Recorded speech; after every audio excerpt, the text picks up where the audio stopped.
पंतप्रधानांनी work from home शब्द वापरला आणि मध्यमवर्गीयांच्या पोटात गोळा आला. 2020 ची ती दृश्य डोळ्यासमोर उभी राहिली. रस्ते ओस पडलेले, विमान जमिनीवर उभी असलेली आणि घराच्या 4 भिंतीत अडकलेला माणूस. पण यावेळी परिस्थिती वेगळी आहे. यावेळी संकट विषाणूचं नाही तर डॉलरचं आहे.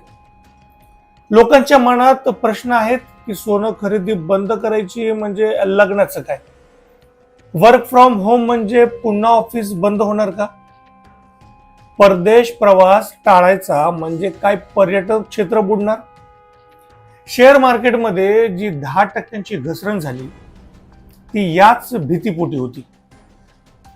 गुंतवणूकदारांना वाटलं की जर मागणीच घटली तर कंपन्या चालणार कशा?